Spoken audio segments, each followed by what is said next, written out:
What's up, everybody, and welcome back to Fireside Giants. I'm your host, Anthony Rivardo, joined by my co-host, Alex Wilson. And put your pencils down, the deadline is in. The New York Giants, no trades made at the 2024 NFL trade deadline. 4 p.m. Eastern Standard Time came and went, and Azeez Ojulari and Darius Slayton are still on the New York Giants. Now, if you guys didn't know, the Giants all throughout the past couple of days were having pretty intense trade conversations surrounding not only Azeez Ojulari, who we primarily talked about in yesterday's live stream, but also it was revealed today that they did have some trade discussions surrounding Darius Slayton, namely with the Pittsburgh Steelers. The Steelers went and acquired Mike Williams instead. Darius Slayton remaining with the Giants. I don't think he's very likely to re-sign here in the offseason. That's a whole nother can of worms that we'll dive into probably later in this episode. But the big discussion is the fact that the Giants could have probably moved on from Azeez Ojulari today, but they set a price tag and they refused to budge and they held on to him. Now it becomes a conversation of, are they going to let him walk for nothing in free agency? Is that going to be what happens? If it is, Alex is going to be really pissed off and he's going to yell at me, and I'm afraid of that happening. Or are the Giants going to go ahead and try to get a contract extension done with Azeez Ojulari, which, if you've been following the channel or on my social media, I've been campaigning to see that get done. I think Azeez Ojulari is the perfect player to extend on a relatively cheap contract. Not super cheap because he is playing well in a contract year, so you do have to be realistic about how much you're going to pay him. But I think that he is a perfect candidate for extension. Darius Slayton, on the other hand, we can have a larger conversation about that. But again, Giants, trade deadline, came and went, no moves made. They held firm, didn't buy, didn't sell. Trade deadline's over. Where do we go from here? Alex, how are you feeling today, my friend? How are you feeling about the Giants in action today at the trade deadline? And what are you thinking about the future of this team? Well, listen, we've seen this same exact story before, dude. Like, literally last season, rewind, Xavier McKinney, Saquon Barkley, Giants were considering moving them. There wasn't offers. They'd end up keeping both of them and then letting both of them walk for nothing. Now, we did get a comp pick from the Xavier McKinney one, I believe. But the thing about the comp picks that I think people have to understand is that if we spend the same amount that we let go in the contracts that, Azeez Ojulari and Darius Slayton get, we're not going to get anything in return. So basically, the Giants would have to spend next to nothing next offseason because we only have two real free agents hitting the open market. And Azeez Ojulari, maybe he gets $10 million a year. Darius Slayton, maybe he gets $10 million a year. So I think, $20 million, if you are, kind of accumulating those two guys, the Giants are going to spend $20 million next year, maybe on one player, like a one cornerback. Like, that's how badly we need secondary support. So when you're looking at this Giants team, like, I don't see a comp pick coming from letting these guys walk in free agency. And it's also important to note that Dan Duggan has already reported that the Giants and Azeez Ojulari have not even discussed a contract yet. In fact, like, there's been no conversations at all. That rubs me the wrong way. Like, Anthony, I could understand the argument we had yesterday. I could understand your point of view. I could even, find my way to agreeing with you if the Giants were actively trying to extend him. But they don't even have an interest in doing that. Like, that, they should be looking to extend him right now. If they were not going to trade him, why wouldn't you want to, re-sign this player who could be your third passer? Solidify your strength there in the trenches. That concerns me, right? Like, it doesn't seem to me that they are going to talk to him until he hits free agency. They're going to let him hit free agency, and that is concerning to me. Why?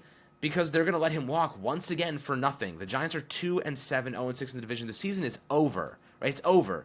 Whether Azeez Ojulari is playing or Tamon Fox is playing, the season is over. And I think we can all kind of agree with that for the most part.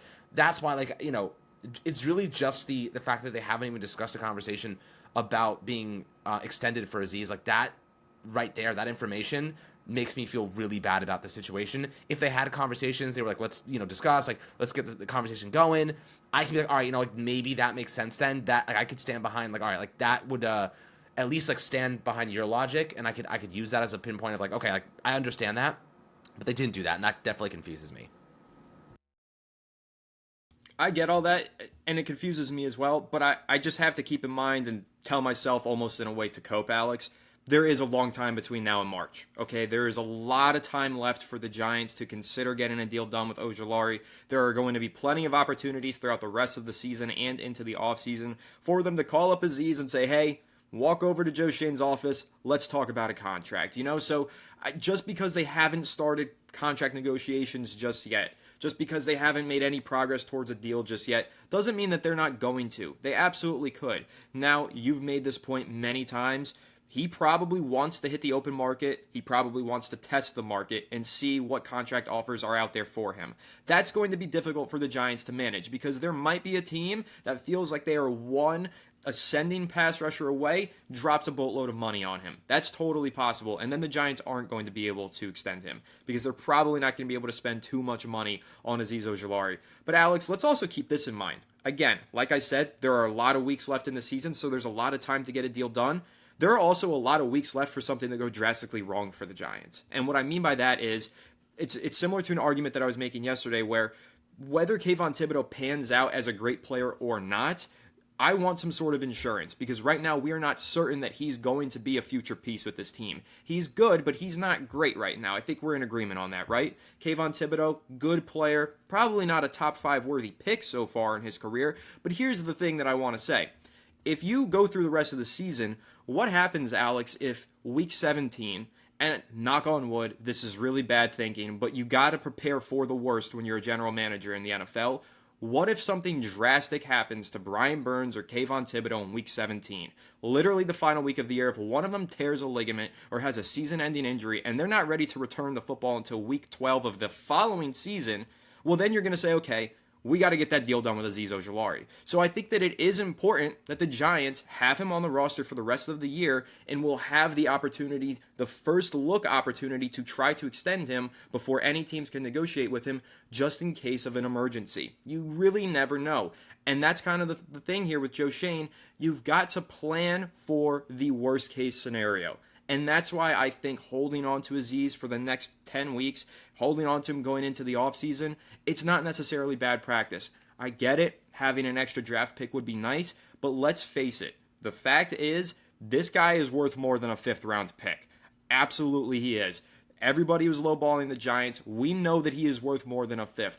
Just because the market wasn't too strong on edge rushers this year and they were going for a low cost doesn't mean that he isn't worth a 5th round pick or greater. I absolutely think that he is worth more than that, and I think that he's going to prove that when he gets paid in the offseason. It's just a matter of who pays him. But again, I've made this argument several times. If I were the Giants, I would pay him. I do think it's valuable to have a 3rd edge rusher, especially when you have questions about the future of one of your 2 starting edge rushers. No questions about Brian Burns. He's locked up for a long time, major money tied to him. He's one of your starting edge rushers for the foreseeable future. Can you say the same definitively about Kayvon Thibodeaux? No, you cannot. So keeping Azeez in your back pocket, seeing if he continues to ascend between now and the rest of the regular season, and then making a decision on whether or not you want to extend him for a high price tag, I think it's a smart practice. And I do think that we're going to see a little bit more of a rotation over the rest of the year between Thibodeaux and Ojulari once Kayvon returns from this injury, which he still isn't ready to do so just yet. He's not going to be playing this week. Then the Giants have the bye week. Then he might be activated off injured reserve and play in, what would that be, week 12 then? Maybe we see Kayvon for the final 6 games of the season or whatever it is.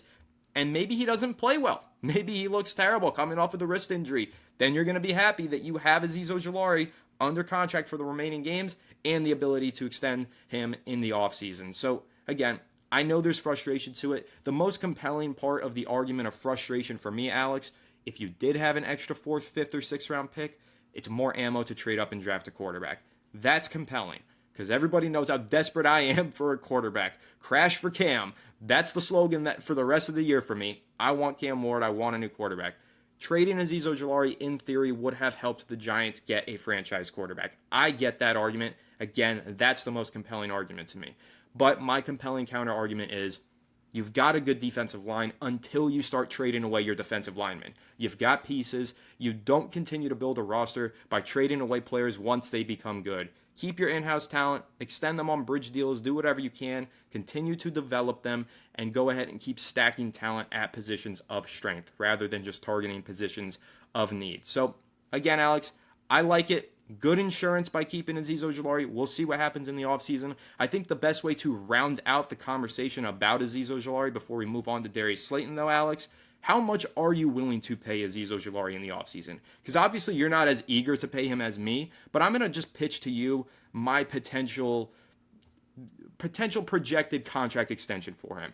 To me, it looks something like this. A 2-year deal, backloaded. The second deal takes most of the guarantees because you don't have a lot on your books in 2026. You're pretty much completely gotten rid of the Daniel Jones contract by that point. I would sign him to a 2-year contract worth between $16 to $18 million.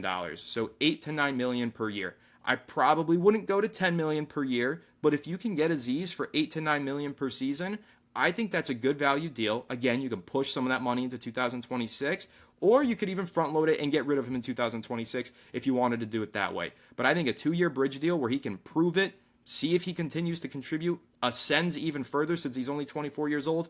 Maybe he catches in with a ginormous payday at the end of those 2 years and you get a third-round comp pick. But that's the contract that I would like to sign him to. It's just all contingent on how much other teams offer him in free agency. But how much are you willing to pay for Azeez Ojulari, and how does that make you feel? If my projected contract ends up becoming an accurate one, how does that make you feel about the Giants choosing to hold on to him? Well, it depends how he plays the rest of the season. Like, if the season ended today, I think that probably would be around $10 million, may be accurate. But if he plays well the rest of this year and he shows, that he can keep going and keep producing, he's going to get more like 12 or 13, realistically. Now, again, he has to finish the year on a really good note and continue going at this rate. So I do think that will be important for him, especially staying healthy. If he gets hurt, Giants will be able to get him on a friendly deal. But again, like, I'm not, then you have another problem. You're like going to be overpaying for a guy that's injury prone, that we already know that. So like, that's another discussion for another day. But let's talk about the Giants salary space quickly, and kind of what it looks like in the coming years. So in 2025, they have $48 million. If they cut Daniel Jones, they can clear $19 million. They still have to pay $22 million in dead money. But then you can spread that over the final 2 years of the deal. So $11 million next year, $11 million in 2026. Or you just take on the full dead money hit next year. And then, like you said, you could backload the contract. In that case, Ojulari would be the fourth highest paid player on the team with a contract like that. Which is like, it's not a crazy deal, but it does compromise your ability to address other positions of weakness in free agency. So, I do think there's some veterans out there. Like, there are veteran guys that you can go out and get that will provide solid rotational. Like, Jadeveon Clowney's having a good year and he's making like next to nothing, right? Like, I think that would be my counters. Like, there are veterans that you could go get on like 1-year deals, and like Azeez Ojulari is a 2-year deal. Like, is that?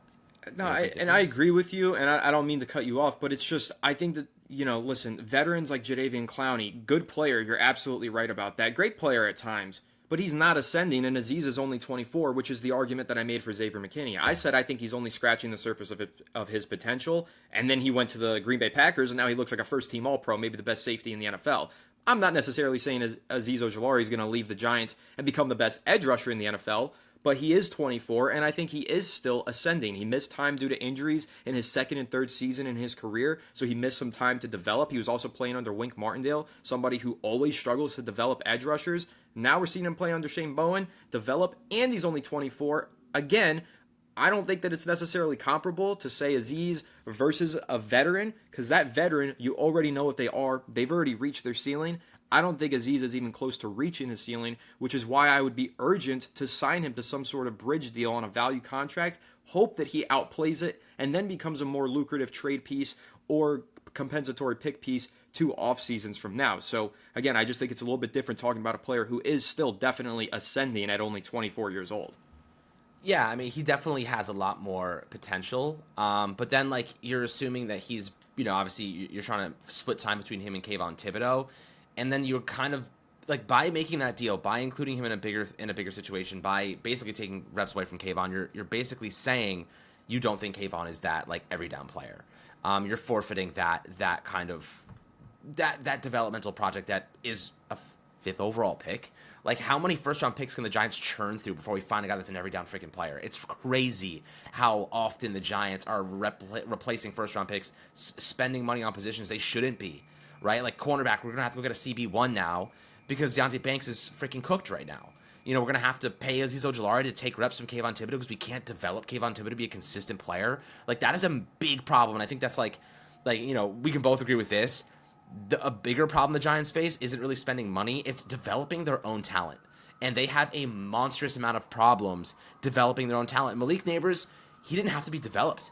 You know, like he came into the league as a star. Like he didn't need much development, and like maybe he could use some better hands sometimes. He drops a couple passes every now and then, but that can be corrected. But like this guy stepped into the league without needing 4 or 5 years of development, and like that's why he is so good. They failed to develop Daniel Jones because they didn't give him proper support. They failed to develop Kayvon Thibodeau so far. He's like good some days, bad other days. They failed to develop Dante Banks. Like they're failing miserably Evan Neal's a literal ghost right now. Like who is he? Where is he? You know, I haven't seen him in weeks. I mean, he played like one snap last week, one snap the week before, in like a goal line situation. Like this is a disaster from a developmental standpoint. Disaster. Can this coaching staff be trusted to develop a Cam Ward, who's not going to be ready to start games immediately? You know, like you and I both agree there should be some sort of bridge. Can the Giants be trusted to develop a quarterback? Like that is a question that we have to be asking ourselves right now. I think Brian Dable did a great job with Josh Allen, and I want to see what he can do with a young quarterback. You know, give him a young player, and I think they will do that. But man, like I am scared of this team developing young talent. Like this first round rookie draft class has been really, really, really, really good, but you know it's an anomaly among a larger sample size, which is really concerning to me.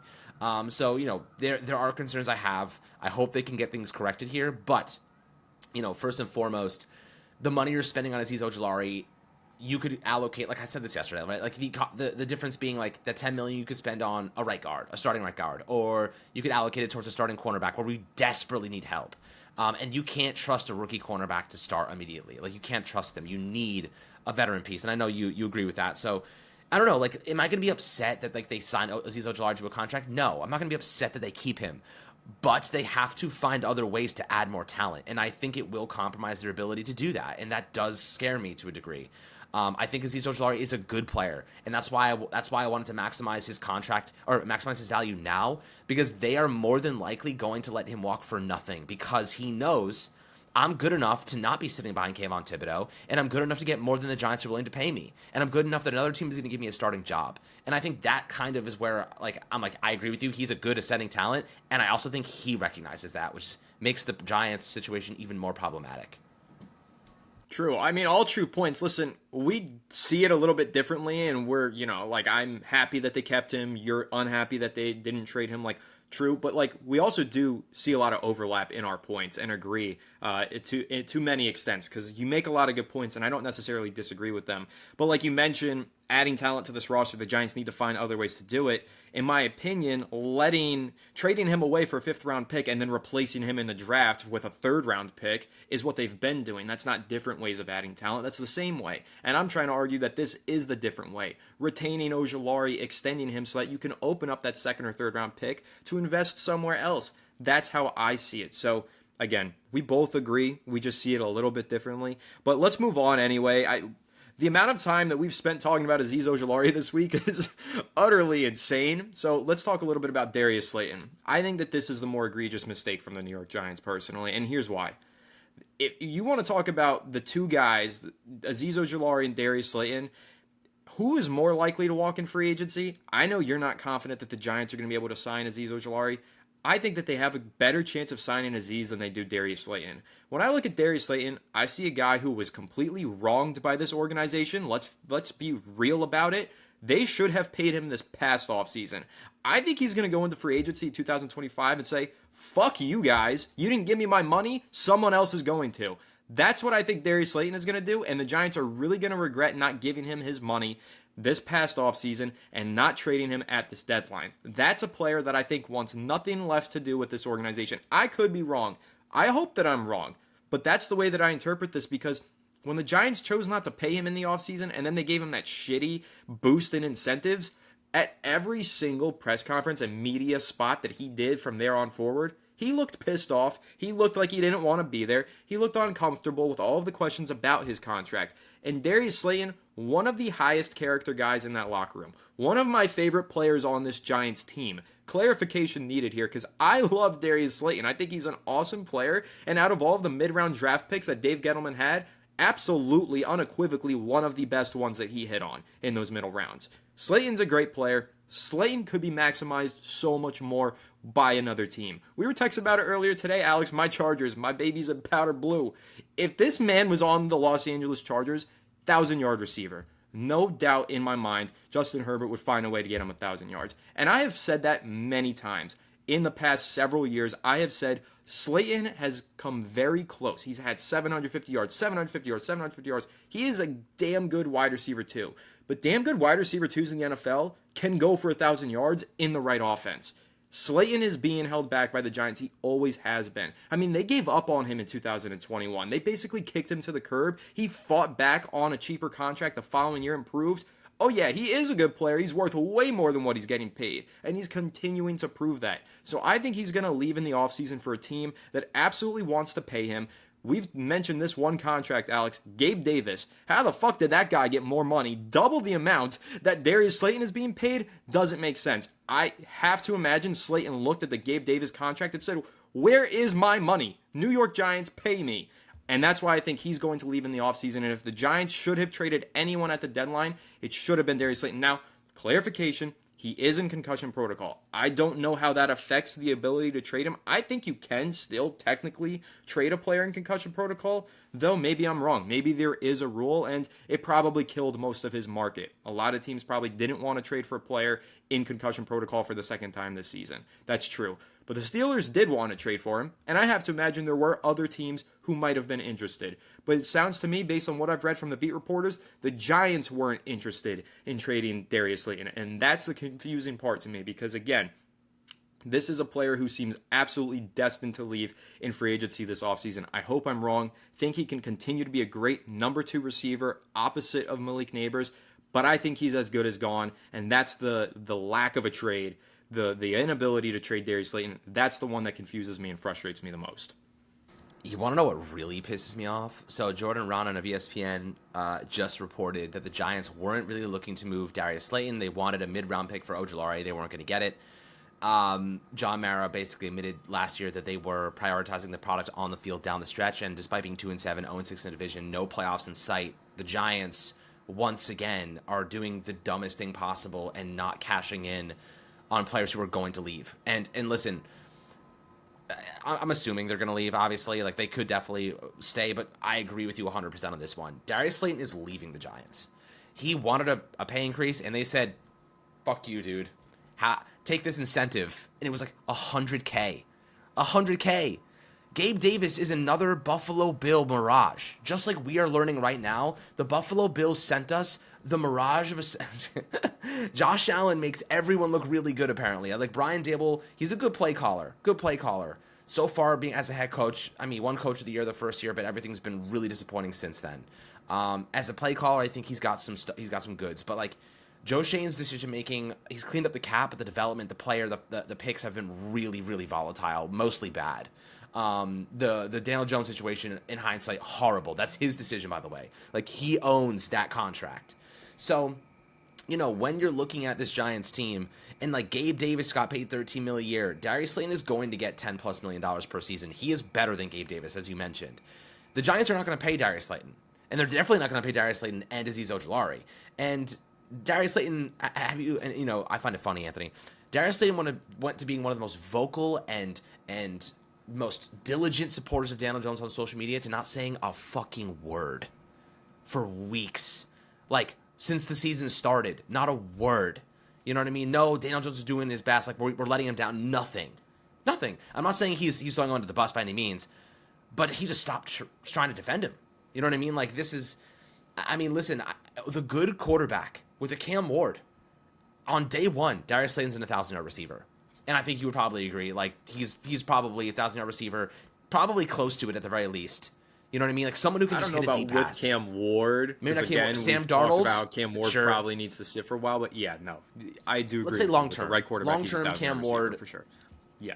Yes. So, in any case, Darius Slayton's leaving because the Giants have already disrespected him. Darius Slayton's leaving because he can get more money elsewhere. Darius Slayton's leaving because he doesn't want to be a loser anymore, right? People come to the Giants to be losers these days, not to be winners. I mean, unless they get a new quarterback, they are going to be losers. And that's the unfortunate truth. They go get a bridge quarterback, they're still going to be losers. They're going to be a sub-500 team. You know, Anthony, you and I called out the secondary development, like the putting together the secondary during the offseason. We were like, this is going to be a disaster if they don't get this fixed. What do you know? They just cut Nick McLeod, who's a starter going into week one. You know what I mean? Like, this is...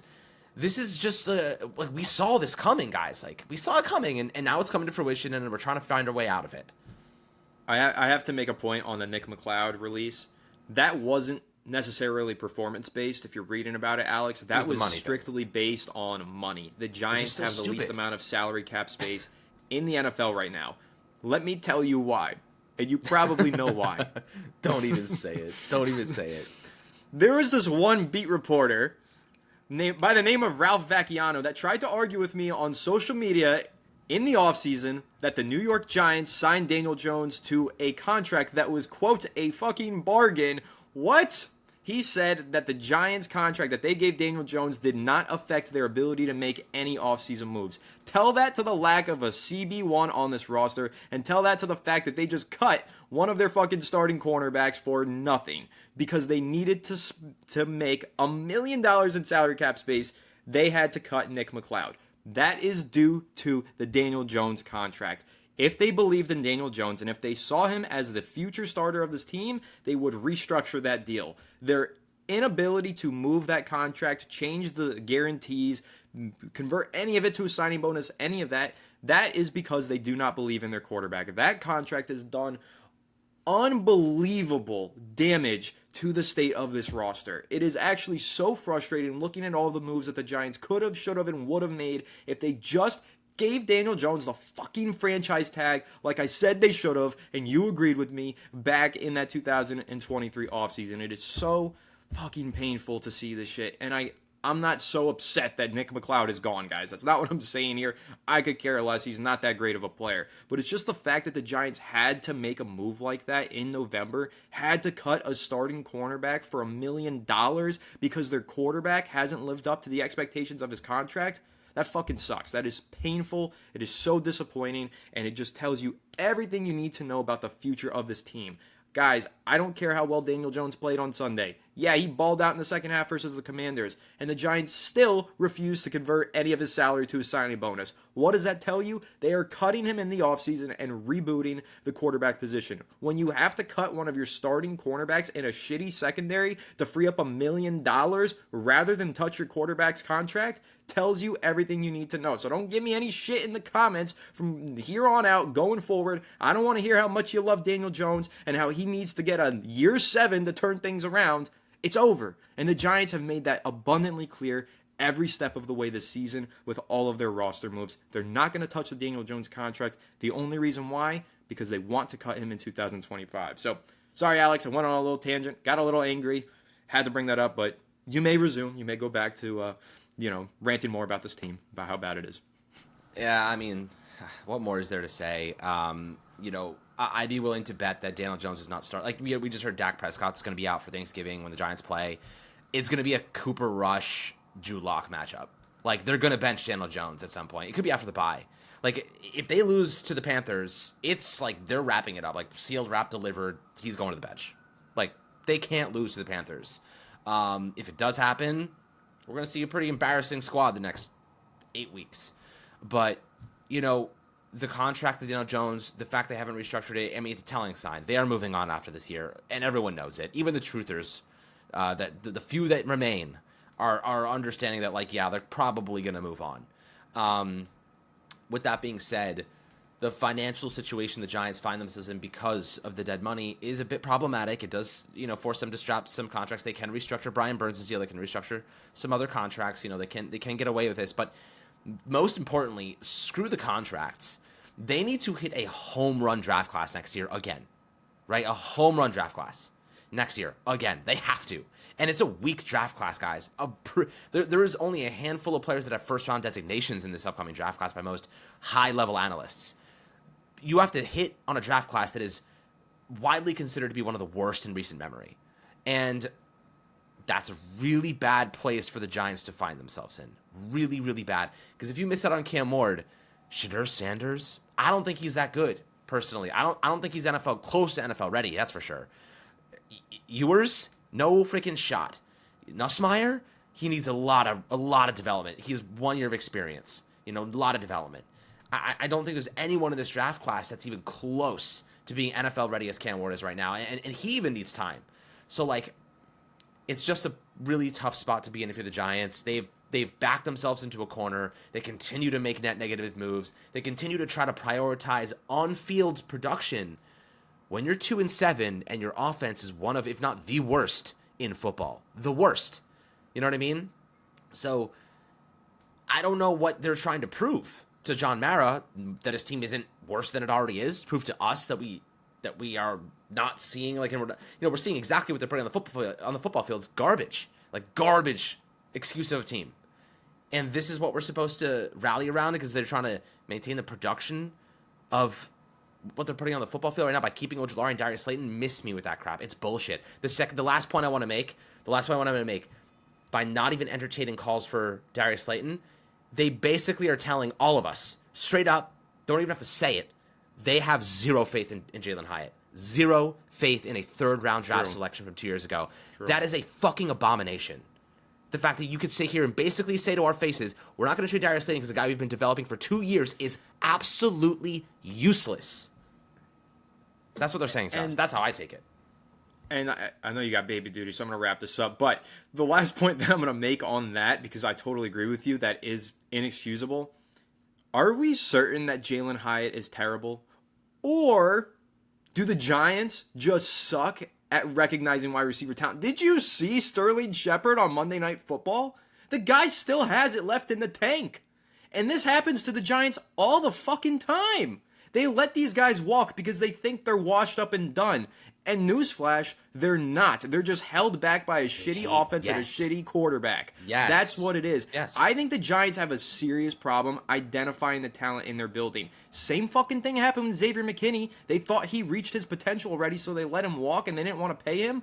Look at him now. Same thing with Saquon Barkley. They thought he was on his last leg and he was going to regress this season. He's better than ever before. So is Sterling Shepard, apparently. Nobody wants to play here, the dude. Giants, nobody wants to play for the Giants, and the Giants' offense is fucking detrimental for anybody to play in. The Giants just can't develop players right now, and worst of all, they cannot even figure out who on their roster is talented. But again, that's why I do support holding on to Azeez Ojulari, because maybe they're starting to figure it the fuck out and they're going to pay him and they're going to make him a key piece going forward. I would love to see that happen. But really, the Giants have such a problem with internally scouting their own talent. They don't know how to do it. So while I think Jalin Hyatt has absolutely fucking sucked, maybe he doesn't. Maybe he's good, and the Giants simply cannot recognize it and do not understand how to develop him. That is totally possible, evidenced by the career resurgence that we're seeing from Sterling Shepard right now and other players who have recently left this team. So, again, you got baby duty. We'll wrap this up. That was the last point I wanted to make. Maybe we'll tie that into a larger conversation in another episode later this week. But, again, guys, comment down below your thoughts on the trade deadline. The Giants in action, not their actions at the deadline, but their inaction at the deadline. Are you happy? Are you sad? Are you pissed off? Are you furious? Let us know down below. Make sure to leave a like if you enjoyed this episode. Subscribe to the channel if you're new. Leave us 5 stars if you're listening on Apple or Spotify. And make sure to go ahead and follow us on all of our social media channels at Fireside Giants. Without further ado, we'll catch you all on the next one. Have a good one, and let's go Giants.